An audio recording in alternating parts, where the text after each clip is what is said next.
you're looking for as close as you can get anymore to a pristine riparian area in the southwest, Aravaipa is definitely one of the top ones. Because it's kind of an oasis in the desert, stuff migrating stops through here. You never know what you're going to see.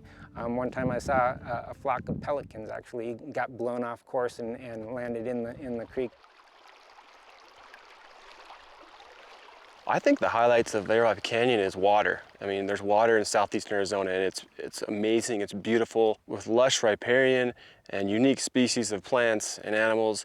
And then there's saguaro cactuses standing up next to these really big cliffs and running water. I mean, it's just a really unique experience, and it's fabulous. We have about 19,000 acres of designated wilderness in Aravaipa Canyon with multiple side canyons that are easily accessible, and you can definitely find yourself alone in this area and enjoy the solitude and the splendor of the location. When you camp out here at night, it's quiet, it's peaceful. There's not a sound anywhere. All you hear is a little rustling in the brush, a little the creek bubbling by, but it's peaceful and quiet, maybe one of the most quiet places in Arizona. It's a really pleasant water hike. The water temperature is really pleasant, and it's not too gravelly for most of it, so it's a good stable footing, and it's nice that we could come here any time of year and enjoy it. There's a lot of birds to see. There's a lot to see if you sit still and are quiet. And the canyons are very tall, so it gives you a sense of feeling small. This is a great view of the canyon.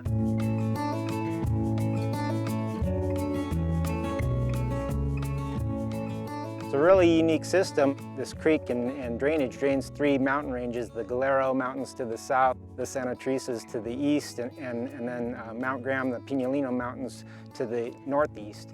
And actually everything, snow melt and runoff comes down into the Aravaipa Valley, soaks into the ground, and then emerges from springs here in Aravaipa Canyon and runs for about 20 miles through the Aravaipa Canyon Wilderness. A lot of people ask me, where's Aravaipa Spring? Where does it start? And the answer is it depends. It depends if it's been a wet year or a dry year. Today, here, this is where Aravaipa Creek starts, and as we go downstream, it'll gradually increase, and the volume will become a lot more until we get down to the wilderness area.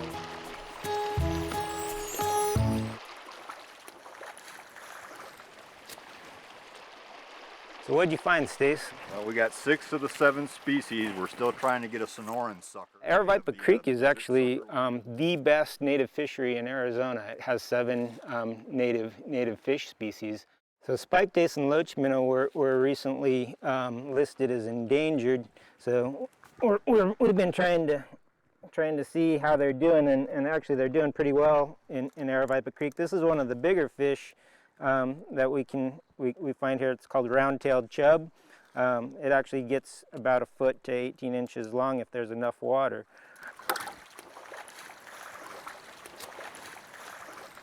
This is my first time coming to Arizona, and being from New York, it's quite a drastic difference in scenery and the environment, especially the canyons, really incredible. I'm used to seeing like gorges and whatnot, but the stark contrast between the plants and animals that live down in here near the river and out in the desert, it's very, very striking to me. What are those marks on his back, Mark? Are they, is that some sort of... Well, it's my first time here, and I think it's really beautiful. When I moved to Arizona, I thought, oh, I'm gonna escape all these allergies, but here there's so many plants here, and I wasn't expecting that at all, but I think it's really pretty, and it's very peaceful here as well.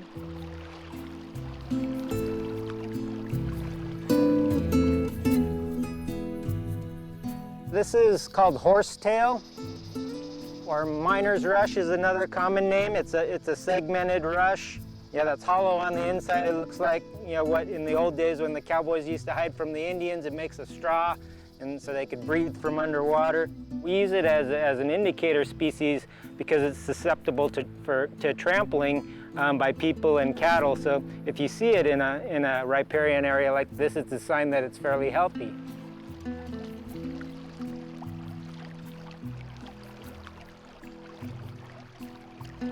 This is a wilderness area, so anything can happen. definitely emphasize be prepared. We're not going to be out here to take care of you or to come rescue you. If you get yourself in trouble, you should be able to get yourself out of trouble. This is definitely a different world from, I believe, 90% of our daily lives. You know, I mean, you come out here and you rapidly forget about social media and your cell phone, and next thing you're just worried about food on your back and getting to camp, and once you're there, finding a good place to lay down and go to sleep. That's the unique thing about wilderness areas. They provide humanity an opportunity to do that, to get away and relax and find some peace and quiet. It's one of the reasons that I work here, that something, you know, magical like this can kind of happen, and water comes out of the desert, you know, basically in the middle of nowhere, and makes this great canyon and great riparian area that flows for another 20 miles downstream. So to me, it's really a neat process how it happens.